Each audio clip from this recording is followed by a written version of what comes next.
Good morning ma'am, have a nice day. এক minute ধরো তো। কি বললে তুমি? তুমি যেটা বললে সেটার মানে জানো তুমি? সামান্য একটা লেবার হয়ে তুমি আমার সাথে ইংলিশে কথা বলছো? শোনো, কয়েকটা ইংলিশের কমন ওয়ার্ড জেনে গেলেই না তুমি শিক্ষিত হয়ে যাবে না। নেক্সট টাইম থেকে আর আমার সাথে ইংলিশে কথা বলতে আসবে না, মাথা রেখে জানো। কেন ম্যাডাম, আমি ইংলিশে কথা বলে সমস্যা কি আছে? আমি জানি তাই বলছি। কি হচ্ছে এখানে? আরে দেখুন না স্যার, দিনমজুরে কাজ করে আবার ইংলিশে ভটভট করছে। তাই ওকে বোঝাচ্ছি যে 2-4টে ইংলিশ ওয়ার্ড শিখে গেলেই পুরো ইংলিশ জানা হয় না। এক মিনিট।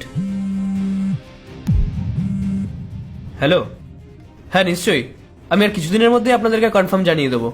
হ্যাঁ, কি যে করবো এখন কিছুই বুঝতে পারছি না। স্যার, আপনার কি কোনো সমস্যা হয়েছে? না, তেমন কিছু না, তুমি তোমার কাজ করো। স্যার একবার বলেই দেখুন না, হয়তো আমি আপনার কোনো সাহায্য করতে পারি। গোপাল, কি হচ্ছে এগুলো? তুমি তোমার কাজ করো, ডিস্টার্ব করো না।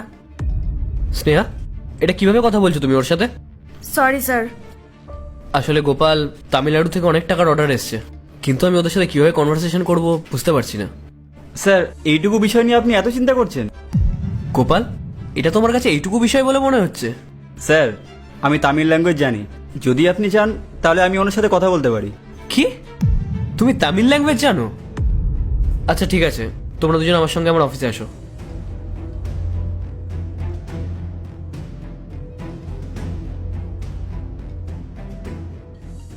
গোপাল, তুমি যে তামিল ল্যাঙ্গুয়েজ জানো এটা তো আমার বিশ্বাসই হচ্ছে না। স্যার আপনি এটা কি বলছেন? গোপাল আপনাকে মিথ্যে কথা বলছে। ও একটা গরিব অশিক্ষিত মানুষ, ও কি করে তামিল ভাষা জানবে? স্নেহা, কাউকে এইভাবে ছোট করে কথা বলা কিন্তু একদমই উচিত না। আর ও যখন বলছে ও তামিল ল্যাঙ্গুয়েজ জানে, তাহলে ওরা একবার চেষ্টা করে দেখতে তো কোনো প্রবলেম নেই। গোপাল, তুমি সত্যি তামিল ল্যাঙ্গুয়েজ জানো তো? দেখো, এই অর্ডারটা যদি আমরা একবার পেয়ে যাই আর আমরা যদি ঠিকঠাকভাবে মাল ডেলিভারি করে দিতে পারি, তাহলে কিন্তু আমাদের কোম্পানির অনেক গ্রোথ হবে আর আমরা কিন্তু মার্কেটে অনেক ভালো পজিশন হোল্ড করতে পারবো। হ্যাঁ স্যার, আমি ওনাদের সাথে কথা বলতে পারবো। আচ্ছা গোপাল, তুমি একটা কাজ করো, তুমি তাড়াতাড়ি তোমার এই গামছাটা খোলো আর আমার কোটটা পরে নাও। কোটটা পরো, নাও তাড়াতাড়ি পড়ো। এদিকে এসো, এদিকে এসো, এদিকে এসো। চেয়ারে বসো, চেয়ারে বসো। কলটা রিসিভ করো। ওয়ানাক্কাম স্যার।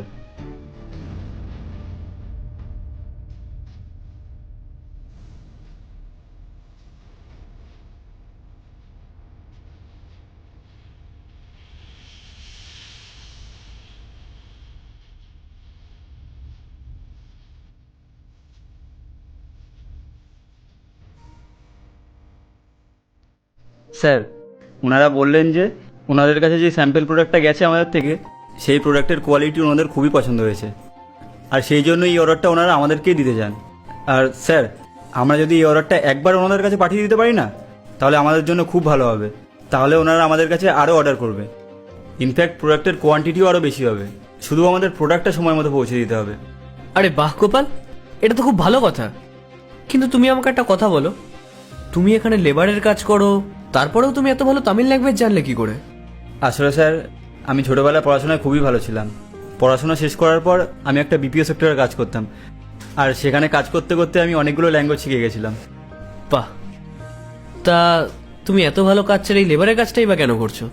আসলে স্যার, সব কিছুই ঠিকঠাক চলছিল, কিন্তু হঠাৎই কোম্পানির কিছু প্রবলেমের জন্য অনেক লস হয়ে যায়, আর তারপরেই সেখান থেকে কিছু কর্মীদের ছাঁটাই করে দেওয়া হয়েছিল, আর আমিও তাদের মধ্যে একজন। আর তারপর আমি এদিক ওদিক অনেক জায়গায় জবের জন্য ট্রাই করেছি, কিন্তু কোথাও কাজ পাইনি। আর বাড়িতে আমার বয়স্ক মা বাবা আছে, তাদের শরীরও খুব একটা ভালো না। তাদের দেখাশোনা, তাদের মেডিসিনের খরচা, এইসবের জন্যই আমার এই লেবারের কাজ করা।